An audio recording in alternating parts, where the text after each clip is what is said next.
Welcome back to media Chhattisgarh. तारीख 23 अक्टूबर 2025 दिन गुरुवार, हिंदी तिथि द्वितीया। तो चलिए बिना किसी देरी के करते हैं शुरुआत आज की पहली और 25 बड़ी खबरों के साथ। छत्तीसगढ़ बुजुर्गों के लिए सबसे असुरक्षित हत्या में नंबर 1। हर महीने 6 मर्डर, नेशनल एवरेज से 3 गुना ज्यादा। आरोपी अधिकतर अपने ही। छत्तीसगढ़ बुजुर्गों के लिए देश का सबसे असुरक्षित प्रदेश बन गया है। National crime records bureau NCRB 2023 की रिपोर्ट बताती है कि राज्य में हर महीने औसतन यहां पर 6 बुजुर्गों की हत्या हुई है। देश भर में सीनियर नागरिकों की हत्या की सबसे ज्यादा दर छत्तीसगढ़ में दर्ज की गई है। रिपोर्ट के मुताबिक छत्तीसगढ़ में बुजुर्गों की हत्या की दर 3.6 रही है, जो राष्ट्रीय औसत 1.2 से 3 गुना ज्यादा है। इस मामले में अरुणाचल प्रदेश 3.1, मध्य प्रदेश और तमिलनाडु 2.7% जैसे राज्य भी छत्तीसगढ़ से पीछे हैं। 24 अक्टूबर को माओवादियों का देशव्यापी बंद, सरकार की नीतियों और ऑपरेशन कगार के विरोध में बंद का किया आह्वान। छत्तीसगढ़ में नक्सलवाद अब अपने अंतिम चरण में है, या यूं कहें कि वे आखिरी सांसें गिन रहा है। सुरक्षा बलों के नक्सल ऑपरेशन से नक्सली भयभीत और घबराए हुए हैं और लगातार सरेंडर कर रहे हैं। इस बीच भारत की कम्युनिस्ट पार्टी ने केंद्र और राज्य सरकारों के खिलाफ देशव्यापी बंद का आह्वान किया है। पार्टी के केंद्रीय समिति प्रवक्ता अभय द्वारा बीते 15 अक्टूबर को जारी प्रेस विज्ञप्ति में 18 से 23 अक्टूबर तक विरोध सप्ताह मनाने और 24 अक्टूबर को देश भर में बंद पालन करने की घोषणा की थी। बता दें कि प्रवक्ता अभय ने अपने पत्र में आरोप लगाया कि केंद्र और राज्य सरकारें कॉरपोरेट कंपनियों के हित में देश के आदिवासी इलाकों में कगार युद्ध चला रही है, जिसमें उनके शीर्ष नेता और कार्यकर्ताओं को योजनाबद्ध तरीके से मारा जा रहा है। विज्ञप्ति में कई शीर्ष माओवादी नेताओं की हत्या मौतों का उल्लेख करते हुए कहा गया कि पिछले 22 महीनों में लगभग 700 माओवादी और समर्थक मारे गए हैं। मंत्रालय में अब आधार से लगेगी हाजिरी। 1 दिसंबर से नवा रायपुर के महानंदी भवन में AEBAC सिस्टम से लगानी होगी हाजिरी रजिस्ट्रेशन शुरू। छत्तीसगढ़ सरकार ने महानंदी भवन स्थित मंत्रालय में कार्यरत सभी अधिकारियों और कर्मचारियों के अटेंडेंस में बड़ा बदलाव किया है। सामान्य प्रशासन विभाग ने आधार सक्षम बायोमेट्रिक उपस्थिति प्रणाली को लागू करने की प्रक्रिया शुरू कर दी है। यह नई प्रणाली आगामी 1 दिसंबर 2025 से पूरी तरह से लागू हो जाएगी।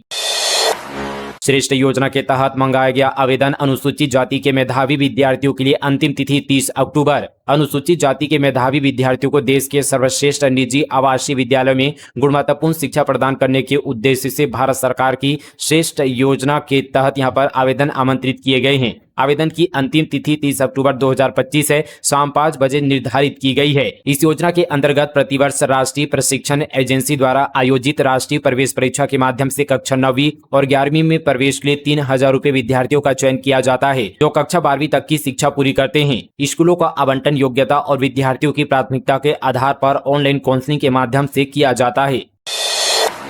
रायपुर में साफ सफाई हो सकती है। इंदौर मॉडल पैटर्न पर सामान्य सभा में होगी 14 एजेंडों पर चर्चा। पचपेड़ी नाका से बूढ़ापारा तक गौरव पथ 2 का निर्णय संभावित। रायपुर नगर निगम सभापति यहां पर सूर्यकांत राठौर ने अगली सामान्य सभा की तारीख 29 अक्टूबर तय की है, जिसमें कुल 14 एजेंडों पर चर्चा के बाद अंतिम मुहर लगेगी। सफाई व्यवस्था में सुधार के लिए इंदौर मॉडल को अपनाने का प्रस्ताव भी यहाँ पर एजेंडे में है। महापौर मीनल चौबे के कार्यकाल की यह बजट के बाद दूसरी सामान्य सभा होगी। सभा हंगामेदार होने की संभावना है, क्योंकि कांग्रेस पार्षद के अलावा बीजेपी पार्षद भी अपने सवालों से महापौर को घेरेंगे। कोरबा में सिर्फ 1300 लोगों ने PM सूर्यघर योजना के लिए किया आवेदन। इसमें सिर्फ 100 लोगों की आई सब्सिडी। बिजली बिल हाफ योजना को संबोधित करने के बाद केंद्र और राज्य सरकार की ओर से PM सूर्यघर योजना का लगातार प्रचार हो रहा है, लेकिन इसके बाद भी कोरबा जिले के 1.5 लाख बिजली उपभोक्ताओं में से महज 1300 लोगों ने ही इस योजना के लिए आवेदन किया है। इसमें से भी बमुश्किल 100 लोगों को ही सब्सिडी मिली है। रायपुर दिल्ली के बीच इंडिगो की नई फ्लाइट 26 अक्टूबर से रोजाना उड़ानें होगी उपलब्ध। कंपनी ने भेजा DGCA को प्रस्ताव, यात्रियों को किराए में मिलेगी राहत। रायपुर और दिल्ली के बीच हवाई सफर करने वाले यात्रियों के लिए खुशखबरी है। इंडिगो इस माह की 26 अक्टूबर से दिल्ली रायपुर दिल्ली सेक्टर में नई फ्लाइट शुरू करने जा रही है। कंपनी ने इसके संचालन का प्रस्ताव नागरिक उड़ान निर्देशालय को भेज दिया है। इस नई उड़ान के शुरू होने के बाद रायपुर से दिल्ली के लिए एयर इंडिगो की फ्लाइटें रोजाना उपलब्ध होंगी। सूर्य उपासना का महापर्व छठ पूजा 25 अक्टूबर से नहाय खाए के साथ 4 दिवसीय व्रत की होगी शुरुआत। सूर्य उपासना का महापर्व छठ पूजा 25 अक्टूबर से शुरू होगी। 4 दिवसीय छठ महापर्व की शुरुआत 25 तारीख को नहाय खाए के साथ होगी। 26 अक्टूबर को खरना होगी। व्रतीय महिलाएं 27 अक्टूबर को डूबते सूर्य को अर्घ्य देगी। 28 अक्टूबर को उगते सूर्य को अर्घ्य देने के साथ ही पूजा का समापन होगा। इस दौरान 27 अक्टूबर को बनारस से आए पंडितों की ओर से खारून मैया की महाआरती होगी। बुधवार को एक होटल में आयोजित प्रेस कॉन्फ्रेंस में छठ महापर्व आयोजन समिति के अध्यक्ष राजेश कुमार सिंह ने बताया कि समिति ने इस वर्ष छठ पूजा भव्यता और उत्साह से मनाने का निर्णय लिया है। भूपेश सरकार में खोले गए स्कूलों में होगी शिक्षकों की भर्ती। व्याख्याता, व्यापम, कंप्यूटर और सहायक शिक्षक पद शामिल अभ्यर्थियों को 23 शर्तें करनी होगी पूरी। भूपेश सरकार के कार्यकाल में खोले गए स्वामी आत्मानंद अंग्रेजी मीडियम स्कूलों में संविदा नियुक्ति अब स्कूल शिक्षा विभाग के अधिकारी करेंगे। इस संबंध पर स्कूल शिक्षा विभाग के अवर सचिव ने निर्देश जारी किया है। स्वामी आत्मानंद अंग्रेजी माध्यम स्कूलों में कई पदों पर संविदा भर्ती के लिए मानक विज्ञापन प्रारूप जारी किया गया है। इस भर्ती में व्याख्याता शिक्षक, व्यापम शिक्षक, ग्रंथपाल शिक्षक, कंप्यूटर सहायक शिक्षक और सहायक शिक्षक विज्ञान प्रयोगशाला जैसे पद शामिल हैं। इन पदों के लिए केवल पंजीकृत डाक एवं गूगल फॉर्म से आवेदन मान्य होंगे। ऑफलाइन आवेदन अमान्य होंगे। बेमेतरा में स्कॉर्पियो और पेट्रोल कंटेनर की भिड़ंत, गाड़ी में आधा घंटा फंसा रहा चालक की हुई मौत, आरक्षक गंभीर। बेमेतरा जिले के ग्राम जेवरा में देर शाम हुए सड़क हादसे में एक व्यक्ति की मौत हो गई है, जबकि एक गंभीर रूप से घायल हो गया है। हादसा उस समय हुआ जब आबकारी विभाग की स्कॉर्पियो वाहन शराब को लेकर सरकारी दुकान की ओर जा रही थी। जानकारी के अनुसार स्कॉर्पियो जैसे ही ग्राम जेवरा पहुंची, सामने से आ रहे पेट्रोल कंटेनर से स्कॉर्पियो आमने सामने टक्कर हो गई। भिड़ंत इतनी जोरदार थी कि स्कॉर्पियो का चालक गाड़ी में फंस गया। लगभग आधे घंटे की मशक्कत के बाद उसे बाहर निकाला गया, लेकिन तब तक उसकी मौत हो चुकी थी। पत्नी की हत्या के बाद इंस्टाग्राम पर मौत का स्टेटस लिखा, जान सहित मार दिया, फिर खुद से लगाकर किया, साल भर पहले हुई थी शादी। धमतरी जिले में पति ने पत्नी की हत्या करने के बाद खुद आत्महत्या कर ली। पति ने पत्नी की हत्या के बाद इंस्टाग्राम पर एक पोस्ट भी शेयर किया। पोस्ट में उसने पत्नी के यहाँ पर माता पिता को इसके लिए जिम्मेदार बताया। युवक ने लिखा, पत्नी को जान सहित मार दिया हूँ, पत्नी के माँ बाप की वजह से मारा हूँ। पुलिस ने मामला दर्ज कर जांच शुरू कर दी है। यह घटना थाना मगरलोड के करेली बड़ी चौकी क्षेत्र की है। सीएम हाउस में गोवर्धन पूजा, मुख्यमंत्री शाह ने किया गौ पूजन, मांगी प्रदेशवासियों की सुख समृद्धि। मुख्यमंत्री विष्णुदेव साय ने बीते दिन मुख्यमंत्री निवास रायपुर में स्थित गौशाला में गोवर्धन पूजा के अवसर पर गौ माता की पूजा अर्चना की और गौ माता को खिचड़ी खिलाकर गौ सेवा की परंपरा निभाई। उन्होंने इस अवसर पर प्रदेशवासियों की सुख समृद्धि, शांति और खुशहाली की कामना की। रायगढ़ में कोल ब्लॉक की जनसुनवाई निरस्त करने की मांग, 4 गांव के ग्रामीण कलेक्ट्रेट पहुंचे, बोले विकास के नाम पर विनाश करना बंद करो। रायगढ़ जिले में एक कंपनी के कोल ब्लॉक की जनसुनवाई रद्द करने की मांग को लेकर बड़ी संख्या में ग्रामीण कलेक्ट्रेट पहुंचे। उन्होंने कलेक्ट्रेट के सामने अपनी मांगों को लेकर नारे लगाए और जमकर विरोध प्रदर्शन किया। धर्मजयगढ़ क्षेत्र के ग्राम पुरगा में प्रस्तावित निजी कोल माइंस के विरोध में बड़ी संख्या में ग्रामीणों ने कलेक्ट्रेट का घेराव किया। ग्रामीणों ने हाथों में तख्तियां लेकर नारेबाजी की। विधायक लालजीत राठिया भी ग्रामीणों के समर्थन में पहुंचे थे। ग्रामीणों का कहना है कि अगर कोयला खदान चालू हुई तो यहाँ के जल, जंगल, जमीन को भारी नुकसान होगा। कांकेर नारायणपुर की सीमा पर सोने की खोज, 28 साल पहले मिले चुने पत्थर की खदानों में उद्यमियों की रुचि नहीं। बस्तर जिले के छापर, भानपुरी, सिवनी, अलनार, जुनागुड़ा एवं बांडजी में 28 वर्ष पूर्व रिसर्च पर चुना पत्थर की खदानें मिली है, लेकिन अभी तक उद्योगपतियों ने इस खदान में निवेश में कोई रुचि नहीं दिखाई। वहीं इसके अलावा भी भौमिकी खनिकर्म के रिसर्च में कांकेर एवं नारायणपुर जिले की सीमा में सोना की खदान भी मिली, पर इस पर अभी भी यहाँ पर रिसर्च किया जा रहा है। बताया जा रहा है कि बस्तर क्षेत्र लंबे समय तक अपनी सांस्कृतिक धरोहर, घने वनों और खनिज संपदा के लिए पहचाना जाता रहा है। अब यही यहाँ पर इलाका एक नए औद्योगिक युग की ओर कदम बढ़ा रहा है। केंद्र और राज्य सरकार की औद्योगिक नीतियों, निवेश प्रोत्साहन योजनाओं और बेहतर कनेक्टिविटी के कारण बस्तर निवेशकों की पहली पसंद बनता जा रहा है। बोरी में सिक्के लेकर स्कूटी खरीदने पहुंचा किसान, बेटी का सपना किया पूरा, 6 महीने में 10-10 के सिक्कों से रकम जुटाई थी। जसपुर जिले में दीपावली के दिन एक किसान बोरे में 10-10 के सिक्के लेकर स्कूटी खरीदने शोरूम पहुंचा। किसान परिवार ने स्कूटी लेने के लिए करीब 6 महीने में यह रकम जुटाई थी। शोरूम संचालक ने किसान परिवार को निराश नहीं किया, बल्कि शोरूम के कर्मचारियों ने सिक्के गिने और किसान परिवार को स्कूटी सौंपी। किसान परिवार खुशी खुशी स्कूटी लेकर वापस लौटा। इसका वीडियो सोशल मीडिया पर वायरल हो रहा है। बीमारी, गरीबी और बेबसी से जूझ रहा रामानुगंज का जितेंद्र पासवान, अब बस उम्मीद ही बाकी। बलरामपुर रामानुगंज के कभी अपने परिवार का सहारा रहा 28 वर्षीय जितेंद्र पासवान आज खुद जिंदगी की लड़ाई अकेले लड़ रहा है। रामानुगंज वार्ड क्रमांक 2 का निवासी जितेंद्र पिछले 3 वर्षों से पैरालिसिस की गंभीर बीमारी से जूझ रहा है। बीमारी, गरीबी और अपनों की बेरुखी ने उसे इस कदर तोड़ दिया है कि अब उसके लिए 2 वक्त की रोटी और दवाइयों का इंतजाम भी करना एक बड़ी चुनौती बन गया है। कभी ड्राइवरी कर परिवार का गुजारा चलाने वाले जितेंद्र की जिंदगी तब बदल गई जब उसे यहाँ पर डायबिटीज यानी शुगर की बीमारी हुई। इलाज के लिए वह रांची के एक बड़े अस्पताल पहुंचा, लेकिन डॉक्टरों द्वारा दी गई गलत दवाइयों के दुष्प्रभाव से उसके दोनों पैर पूरी तरह से पैरालाइज्ड हो गए हैं। तब से वह बिस्तर पर ही है और कामकाज पूरी तरह से बंद हो चुका है।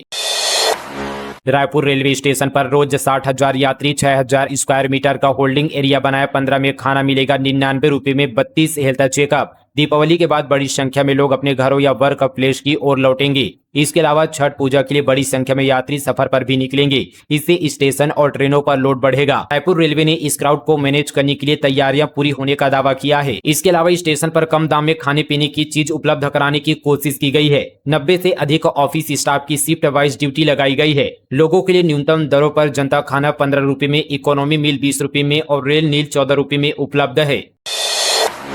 इलेक्ट्रिक ऑटो चालकों को पार्ट्स सब्सिडी नहीं मिल रही। कोरबा में वाहन खड़े होने से आजीविका प्रभावित, कंपनी ने दिया समाधान का आश्वासन। कोरबा जिले में इलेक्ट्रिक ऑटो चालकों को पार्ट्स की कमी और सब्सिडी मिलने में देरी के कारण बड़ी परेशानी हो रही है। इससे उनकी आजीविका प्रभावित हो रही है और कई ऑटो खड़े हो गए हैं। इन्हीं समस्याओं को लेकर टीपी नगर स्थित जिला ऑटो संघ कार्यालय में बीते दिन बैठक की गई। परसा भाटा बालको क्षेत्र के इलेक्ट्रिक ऑटो चालक त्रिलोक साहू ने बताया कि उन्होंने ऑटोमोबाइल कंपनी के इलेक्ट्रिक ऑटो खरीदा था, लेकिन पिछले 3 सालों से उन्हें वाहन के पार्ट्स नहीं मिल पा रहे हैं। उनके अनुसार 500 रुपए का अग्रिम भुगतान करने के बावजूद भी आवश्यक पुर्जे अब तक नहीं मिले हैं, जिससे उनका ऑटो खड़ा है। जांजगीर जिले में दीपावली के दिन मर्डर, पुरानी रंजिश में आरोपियों ने घर में घुसकर मारा, चाकू, मारपीट के 18 और केस दर्ज।